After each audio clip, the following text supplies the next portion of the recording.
අද අපි කතා කරන්න යන්නේ බුලත් වගාව සම්බන්ධව.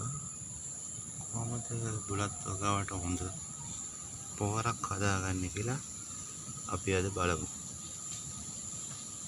ඉතින් අපි ගොඩාක් අය භාවිතා කරන ගිනිසූරියන් වැටමාර කියන ඉතාමත් පොහොර සඳහා භාවිතා කරන දේවල්. බලමු මේක පාවිච්චි කරලා අපි කොහොමද බුලත් වලට හොඳ පොහොරක් හදාගන්නේ කියලා. තව අපි බුලත් සඳහා විශේෂයෙන් භාවිතා කරන මම දන්නවා ඒක මේ පුවක් ඉති.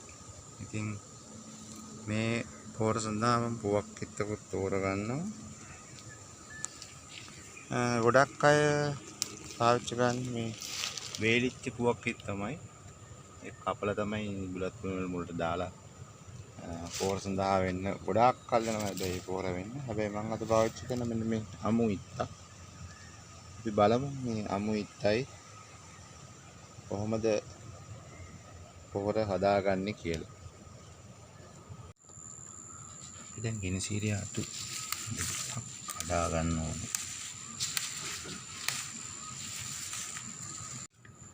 ඒ වගේම පුවක් අතු දෙක තුනකුත් අපි කඩා ගමු.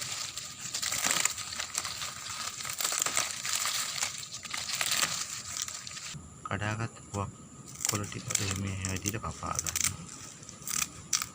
කෑලි වලට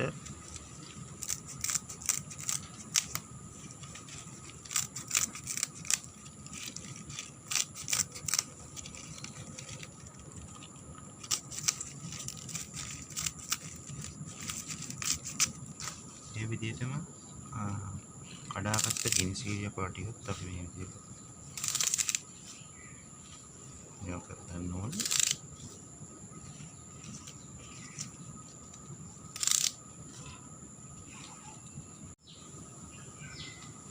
දැන් අපි බලමු මේ දෙක එකතු කරලා කොහොමද පොහොරක් හදාගන්නේ කියලා. බුලත් වලට විශේෂයෙන් බුලත් වලට නදායි පොහොරක් අපි හදාගන්නේ කොහොමද කියලා.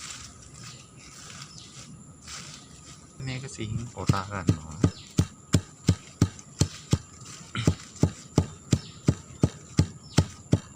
ඒක හොඳට කලවම් වෙන විදිහට හොඳට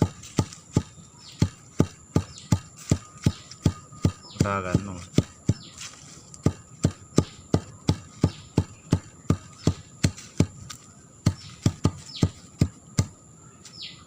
කොටන අතරතුරදී වතුර ටිකක් එකතු කරාම මේක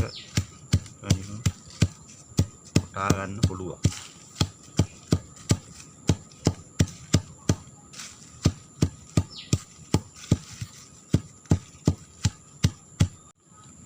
මේ තියෙන අපි කොටාගත්ත පුවක් කොළ සහ ගිනිසීරිය කොළ ඉතින් මිශ්‍ර කරලා බලමු මේක කොහොමද බුලත් වලට යොදන්නේ කියලා. මේ තියෙන්නේ මං කලින් හිටවගත්ත බුලත් පැලයක්. බලමු මේකට අද කොහොමද අපි පොහොර යොදන්නේ කියලා. අපි දැන් හදාගත්ත පොහොර ටික බුලත් පැලට යොදමු. දැන් හොඳින් බුලත් පැලේ වටේටම මේ පොහොර මිශ්‍රණය දාගන්න ඕනේ. මේකේ තියෙන විශේෂත්වය තමයි ඉක්මනින්ම මේ පොහොර ශාකයට උරාගෙන. එදිනෙදා වතුර ජලය පාවිච්චි කිරීමේදී ඉක්මනින්ම මේ ශාකයට මේ පොහොර උරා ගන්න. ඉක්මන් වර්ධනයක් බලාපොරොත්තු වෙන්න පුළුවන්. ඉතින් ඕගොල්ලන්ටත් ඉක්මනටම බුලත් වලක් හදා ගන්න ඕන නම් මෙම පොහොර මිශ්‍රණය භාවිතා කරන්න පුළුවන්. මේකෙන් ශාකයේ ඉක්මන් වර්ධනයක් වල බලාපොරොත්තු වෙන්න පුළුවන්. මේ මම හදාගත්ත බුලත් වලට මම මේ යෙදුව පොහොර මම මේට කලිනුත් මේ පොහොර යොදලා තියෙනවා. අද ඔයගොල්ලන්ට පෙන්නන්න ඕන නිසායි මේක හදලා පෙන්නන්නේ.